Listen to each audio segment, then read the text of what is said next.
Good evening, everyone. This is Rob Bell, and you're listening to, or watching rather, Getting the Record Straight.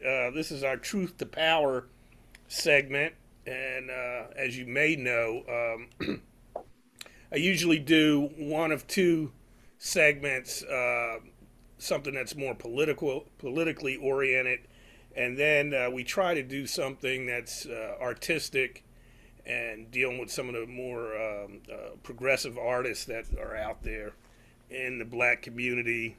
But we're going to be dealing with the Truth to Power segment and our political involvement.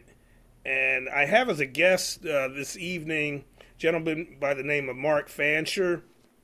Mark is really an outstanding attorney. He's a staff attorney for the Racial Justice Project of the ACLU of Michigan. He is also a member of the Black Alliance for Peace Africa team. He's a member of the All African People's Revolutionary Party and the National Conference of Black Lawyers. I've really gotten familiar with him as a writer and journalist with the Black Agenda Report. And if you're not familiar with that, please get familiar with it. The Black Agenda Report is probably, at least in my estimation, the best online website for information, political opinion on the black movement, if you will, here in the country as well as globally. And in fact, I think what we're going to do is start off talking about black folks and how they, the struggles that they have overseas as well as here in this country. But anyway, let me introduce to you Mark Fancher. Mark, thanks so much for coming on. How you doing? I'm fine, and thank you for having me. It's really a pleasure. As I said, I've gotten familiar with much of what you've written in the Black Agenda Report. It's really some great information.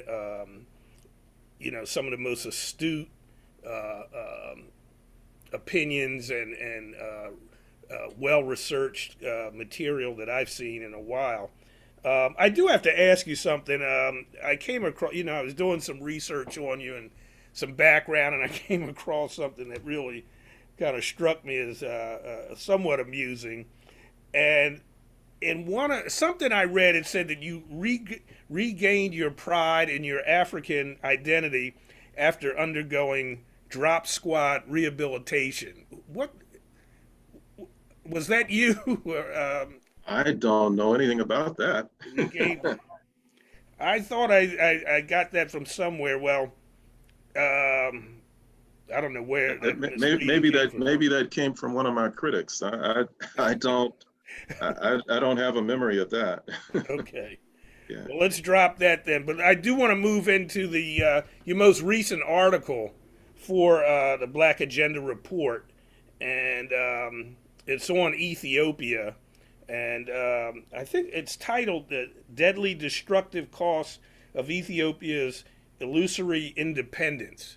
And so, could you go into that article and talk a little bit about what the main points were that you covered there? Yeah, my primary purpose in writing that was to help people who are concerned about Africa to have a clear understanding of the forces that are at work in the Horn of Africa. Um, right now it is the focal point of, extreme conflict. There's been a very deadly war that's been raging in and about Ethiopia for quite some time now.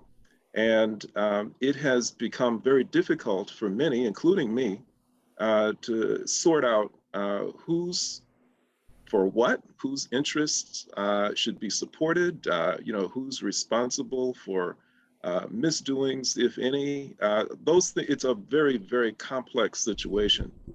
But the one thing that I did want people to understand is that as complicated as that situation is, the one thing that they can be certain about is that the last thing that Africans in the Horn of Africa or any place on the continent need is intervention, particularly military intervention by European powers and Western powers, the United States, anybody.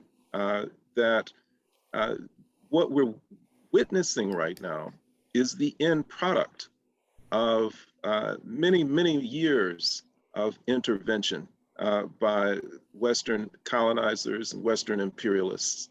And the mess that we see in the Horn of Africa is the result of their doing.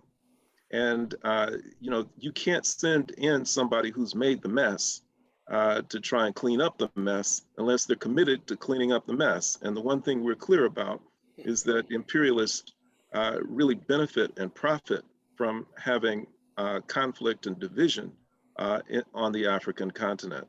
So that was the primary purpose of it.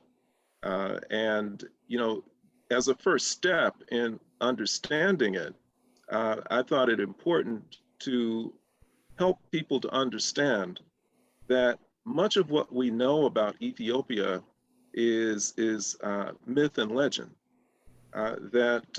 You go into many circles, many places where people are reasonably well read, are well informed, um, particularly in nationalist circles or people who have a real commitment to the progress of African people, and they will, insist that Ethiopia is the only country, on the African continent that was never colonized, that it was independent, that it remained independent through the entire period of colonization.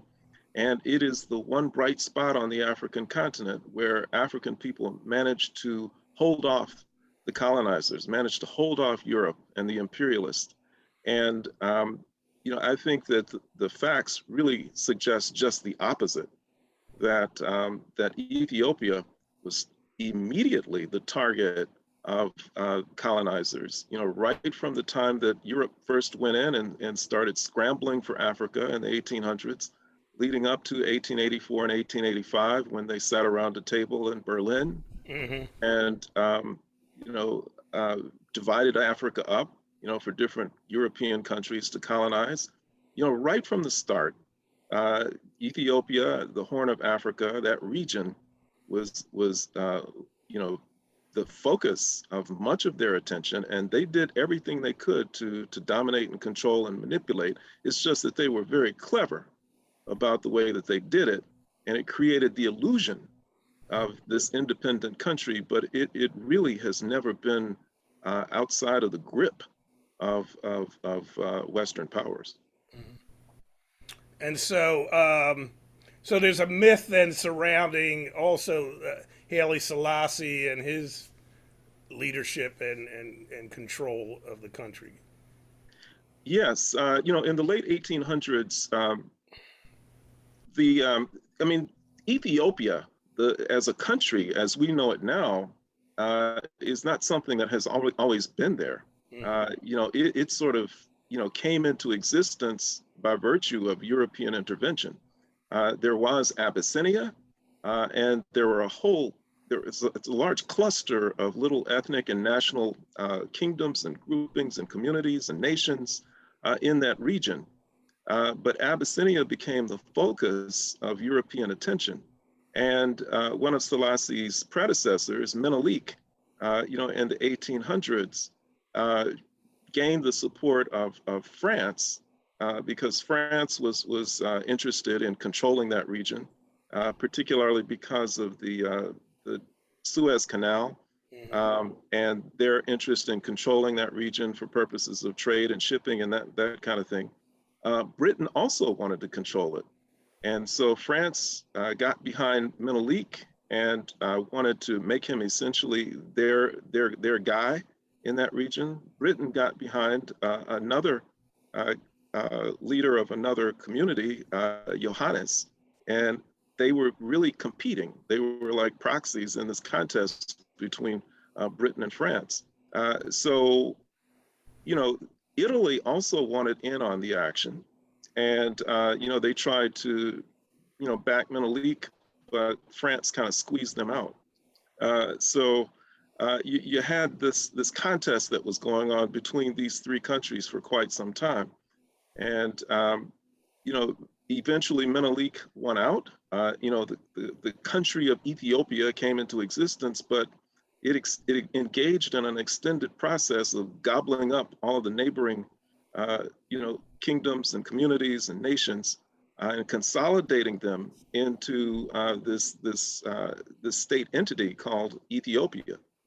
And by the time Haile Selassie comes along, in the 1930s, he's sort of inheriting all of this. And there came a point when Italy saw its way clear to try and come in and dominate that region, because France and Britain were distracted by what was going on in Europe during that time, with the rise of Nazism and the imminence of World War II and all of that. And so Italy thought, we can go in and we can take Ethiopia now. And they thought France would be too distracted by what was going on in Europe to try and support them. But what they didn't count on was that Britain would come in and support Haile Selassie, and that they were able to defeat Italy. But see, from the outside, African people around the world just saw this Ethiopian king who was able to defeat, Italian invaders. And so that created, this legend, this perception that, here's this strong African king who was able to hold off Europe, when in fact, he was functioning essentially as a proxy, for Britain, that really wanted to continue to control things there. So, opinions vary about the extent to which both Menelik and Haile Selassie were independent thinkers. There are some who suggest that they were just being clever, that they were playing European powers off against each other, and they were doing it for the benefit of their people and all of that kind of thing. To me, it doesn't matter.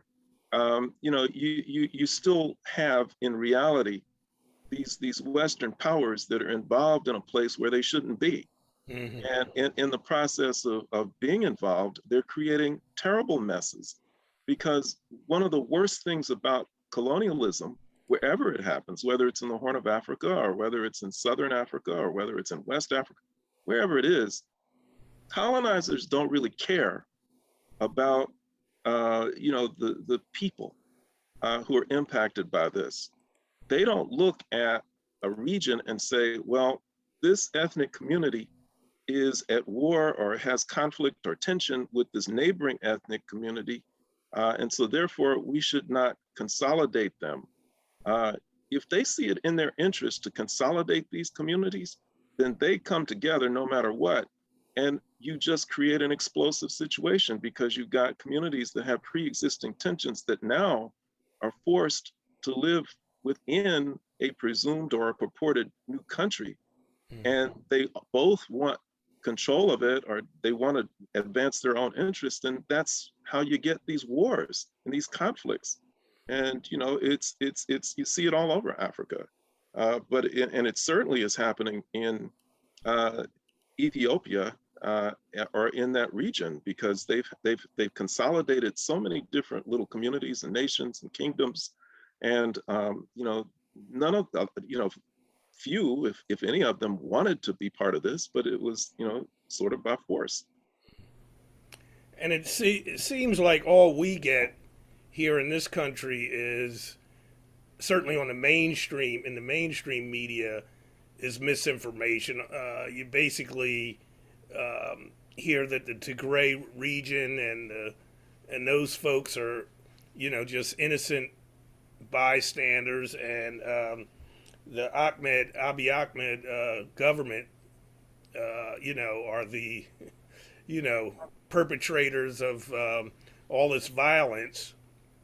And in fact, Ahmed got the Nobel Peace Prize a couple of years ago, didn't he?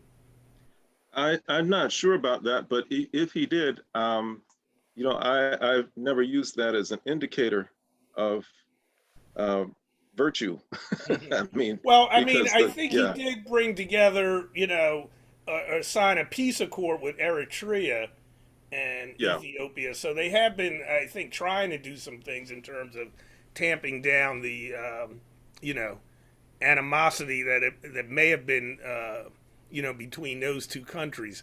But at any yeah. rate, the information we've been getting is, one side is good, the other side is bad. It's never as complex as you were explaining. But why do you think it should matter to us as Africans here in this country, to get the right information and to try not to get our country involved militarily? Well, imperialism is our enemy, Mm-hmm. and the bottom line in any part of Africa is we need all foreign interests out.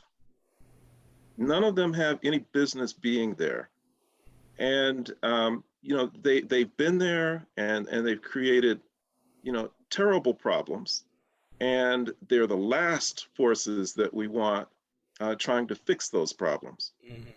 So they invent all kinds of reasons for remaining there or going there. There's a doctrine that's emerged in the wake of Rwanda called responsibility to protect, where when the rest of the world sees genocide unfolding, then it falls to external forces to go in and to quell that. You have um, United States Africa Command, or AFRICOM, which has like um, a vulture, or a ravenous dog, established military operations and military installations throughout the continent of Africa, purportedly because of so-called terrorism, which in many cases we can't quite see. Where is it? I mean, they're so-called terrorists in Africa, but not every place that AFRICOM is. But they use that as an excuse to go in. They use excuses all the time, uh, including the war that's going on in Ethiopia, to say, well, we really need to go in. And when they go in, they cause massive destruction. And if you need to be convinced of that, all you have to do is to look at what happened in Libya when they Sure. went in and just totally, totally destroyed a country, and Africa has never recovered from it. So those of us who care about Africa, don't want these forces there. We want them all out, and it's only then that Africans themselves will be in a position to really begin to put this back together, to resolve whatever conflicts there are, to reach agreements about how we move forward as a people, not just continent-wide, but globally. And when Africa becomes free, liberated from these external forces, and when it moves toward a continent-wide socialist economy and socialist government, uh, the the circumstances of African people globally change, dramatically, because of just the mere existence of such a massive superpower that the likes of which the world has never seen. And it just, the power from that just flows naturally into the African diaspora. We become independent as African people, even here in the United States, because just think about it. With an economy that powerful, if for some reason a particular community in Detroit or Philadelphia or Los Angeles or Atlanta, is lacking in funds that it needs, you've got the strongest economy that has an affinity with African people everywhere that we can look to.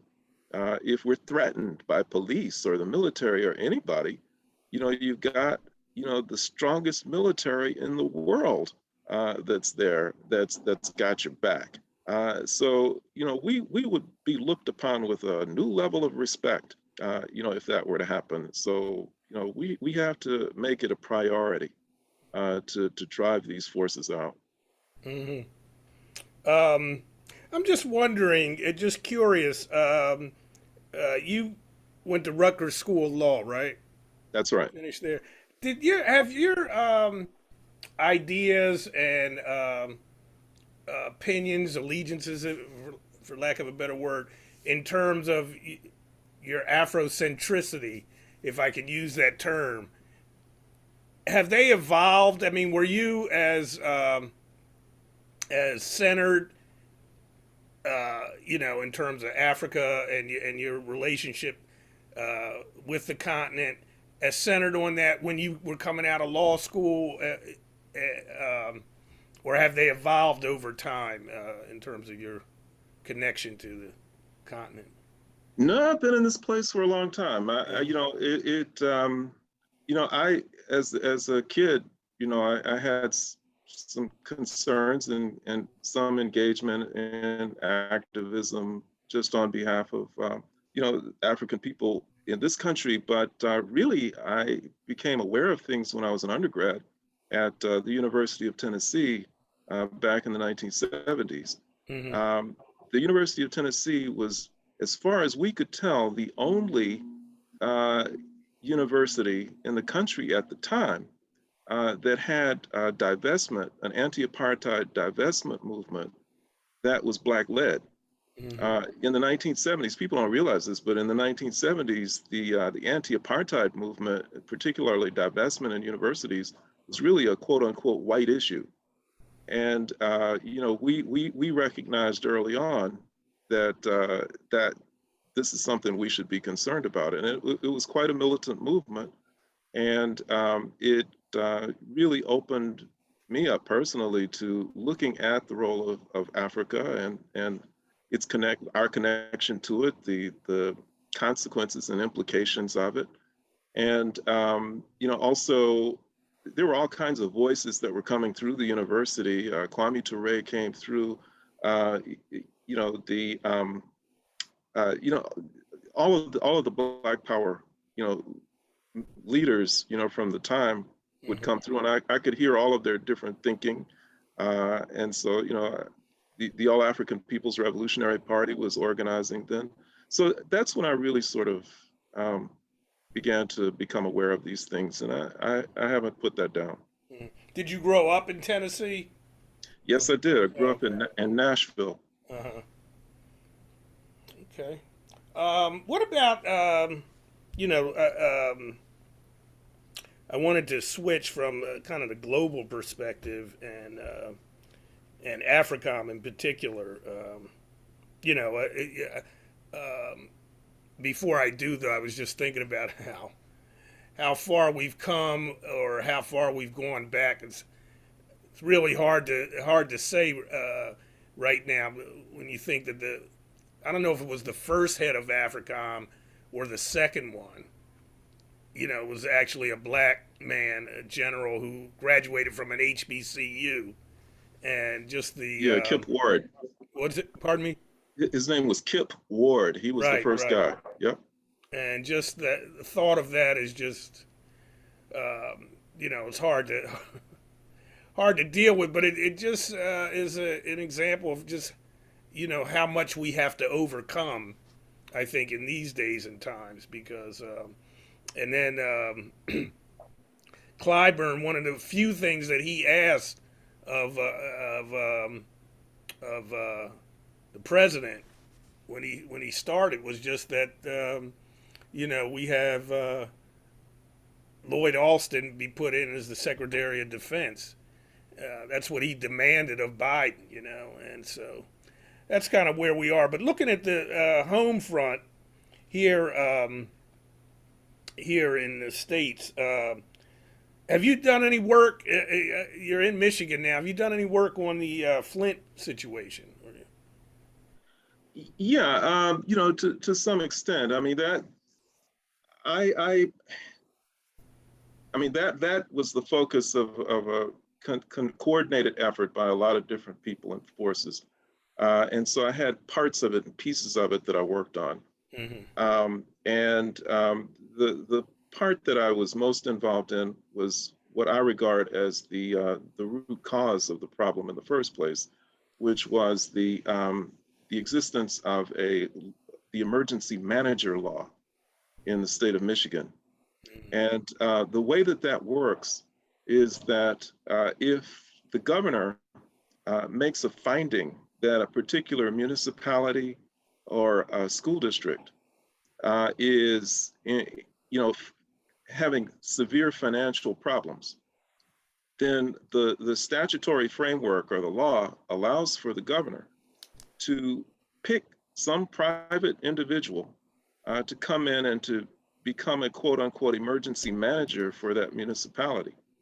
And that person has all authority, all power of government in his or her hands, so that they can come in, if they want to, they can basically disempower the entire elected city council. They can disempower the mayor and then assume all of their authority and make unilateral decisions about how to run the government.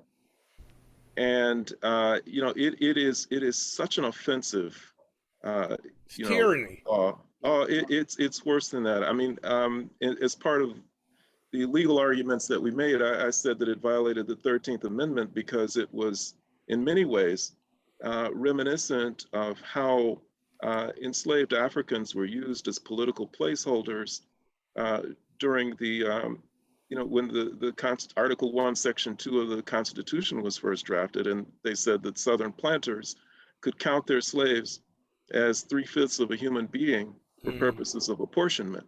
Now, these enslaved Africans, had no participation in government. They had no right to vote, no opportunity. They were just used, to hold a spot so that Southern planters who lived in sparsely, as far as white people were concerned, sparsely populated areas that were agricultural would be able to have the same type of representation as people from more densely populated northern areas. And so, the point I made is that the emergency manager law was very similar, that you could have a governor who wants to assume control of a local government and take it over basically. But in order to provide cover for this or to create the illusion of democracy, you still have African people going to the polls, casting their ballots, electing people that they want to have govern them, but these people don't have any power at all. They're not allowed to govern. And it's no coincidence that just about every municipality that was placed under emergency management was one that was predominantly Black. So there was a distinct racial pattern to it, and I thought that it was in stark violation of the 13th Amendment. And so there were other communities or cities in Michigan that fell under this emergency management plan. Oh yeah. Detroit had one, and this guy came in and wreaked havoc in Benton Harbor, which is a much smaller municipality, but which is overwhelmingly Black. They had a guy who came in and created lots of problems. They were in a number of different municipalities in Michigan that were predominantly Black, including Flint. And what they did in Flint is they made decisions. I mean, these guys are supposed to go in and rescue a city from its fiscal problems. So they make decisions based on the bottom line. They're not concerned about people's welfare or anything. They're just looking at how to save money. And so they made a decision. The emergency manager in Flint made a decision to change the source of the water supply for Flint from the Detroit system to the Flint River. Now, the Flint River was more toxic than a cesspool. I mean, it was a river where the auto plants and everything had just been dumping, for generations. It was just a horrible body of water to put into a city's municipal water supply.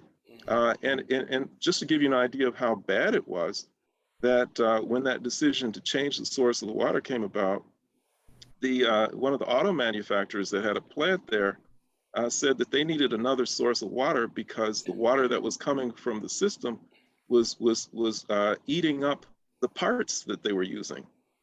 I mean, it was eating through metal, and so they were having people drink this, and without thinking, without flinching. This was just it, but they saved a lot of money. At least that's the argument. So this was a problem. And for the record, Obama probably could have done something to help the situation, but he didn't, did he? Well, he did come to, and he told, after it was discovered, he told people the water's safe to drink, and he drank some to prove it. Uh, but you know, that's another whole story. But just so you know, there's a similar situation that's unfolding now in Benton Harbor, where that for quite some time they've known that the water there has been toxic, and the present administration said nothing about it. And what's the latest? I just heard there was an update on the Flint situation. Did you get? Can you expound on that at all? Some of the charges, I think the fiduciary charges have been dropped, from what I Uh, heard. But yeah, I have not seen that. I know yeah, they brought charges against a lot of high-level people, yeah. including the former governor. Hmm. But apart, some of those charges, the financial ones, for some reason have been dropped. So I see. we need to stay tuned and stay on top of that. I did. I think I saw that you wrote an article I guess a few years ago about OJ. Am I correct on that? I was obsessed with that case, so it's very possible, but I don't recall Oh, you specifically don't recall? what. Okay. I mean, if you prompt me a little bit, I might remember what It it was. said something about, and I actually read it because I was obsessed with the aftermath myself, and that's what caught my eye. But it was from a bad Negro to a super bad or something like that. But uh, Yeah, you kind yeah, of recall it now. But I mean, even today, for me, what it did was highlight what I think is America's, and particularly white America's, um, um, their mythology, their feeling that of privilege, obviously, and their attachment to pop culture. That facts, real facts, history, genuine history. None of that really has as much grounding and importance as pop culture, movies, and that kind of thing, where there's a hero riding to the rescue. And I thought you did a really good job, kind of not putting it in those terms exactly, but really, you basically said that because of the lawyers not succumbing and really attacking the prosecution, that was something that a Negro isn't supposed to do, and that's why yeah, that's really why the white press and media came after him the way they did. yeah.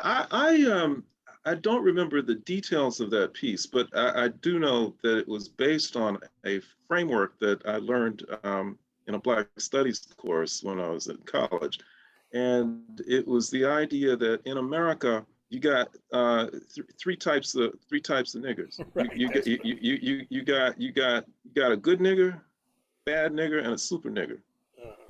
And the good one is as you might expect, somebody that does everything that you would expect them to do in terms of complying with all and conforming to all of the rules and expectations and knowing his place and doing all the things that white people want him to do.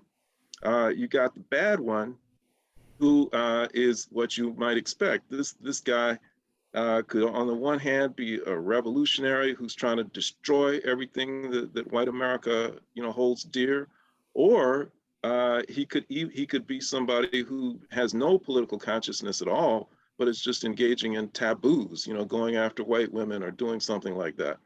And then you got the super Negro, and that's what OJ was. Okay, this is a guy who does a lot of the stuff that the bad Negro does. He's got himself a white woman. He does. He's sits up and goes places where he's not supposed to go and does things he's not supposed to do. But because he's making the white power structure so much money, he's protected, and they love him because he's making them lots of money. So as long as you're making lots of money for the system, then you're protected and you're a super guy. And so that's what he was. But he threw all of that away when he began to act like a bad Negro, uh, in the course of his trial. When he did begin to challenge the racial, uh, the clear racial, things that were going on in terms of the police work and the prosecution and everything else. I mean, he was acting just like anybody else. I mean, he didn't know what he was supposed to do. What he was supposed to do was he was supposed to remain quiet and humble. Uh, and if he got convicted, then that's okay. America would still love him. They would send him roses and flowers and letters while he's in prison, and they would hold his place in society for him when he got out, and he would be just fine. But he started acting like just all those other guys, and they didn't like that. I mean, and they felt particularly betrayed because they had given him one of their daughters. I mean, they'd given him all of this stuff, and this is the way he repaid them. So it was the ultimate betrayal as far as they were concerned, and that's why there's such a vicious hatred for the image that he presented. Hmm. It is unbelievable, and but for me, I recall F. Lee Bailey saying right after the trial, he said, "I'm so embarrassed. I can't believe how white people are acting." He said, how do you have a guy, Mark Furman, who took the fifth, has all this evidence behind him of planting evidence on people and that kind of thing, and yet he gets a pass, and he gets looks like a saint. I think he might even have a podcast or TV show or something Yeah, now. yeah. See, white America is delusional, and things have changed a little bit since then in terms of their perceptions of law enforcement and all of that because of undeniable things that things that even they can't deny. But back then, especially, uh, things were supposed to happen a certain way in America. If a black man is charged with a crime, then he's supposed to get convicted because police are virtuous angels who don't lie, and they're important because they protect we white people from all of those colored people who are looking to try and take our stuff, and trying to take our daughters, and trying to take our money, and trying to do all of this stuff. And so they stand as a barrier between them and us. And so police are real important, and they're to be respected. Their word, is to be unquestioned, so that when they come forward and they say that somebody's guilty, then you believe them. And that's the way it was supposed to go. This man had been charged. He was supposed to be found guilty. And then you got this slick, smooth talking black lawyer, who Johnny comes and Cochran.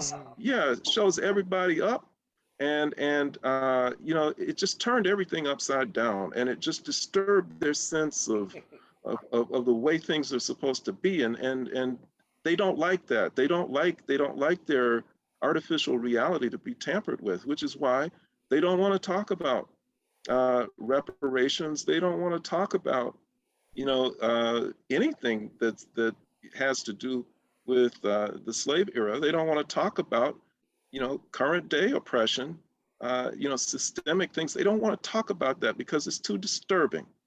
And the only important thing in America is their personal comfort, their emotional comfort, and their material comfort. And if you start messing with that, then they just lose their minds. You know, actually, again today I saw something. DeSantis, the governor of Florida, just signed a law saying that teachers can't teach anything, African Yeah, history, if you yeah, will, that makes white folks feel uncomfortable. yeah. Literally, you That's right. We can't have that. can't. Yeah. I mean, and then you have one of the best champions for white interests in the form of Donald Trump, who was supposed to win. Hmm. He was supposed to win that election.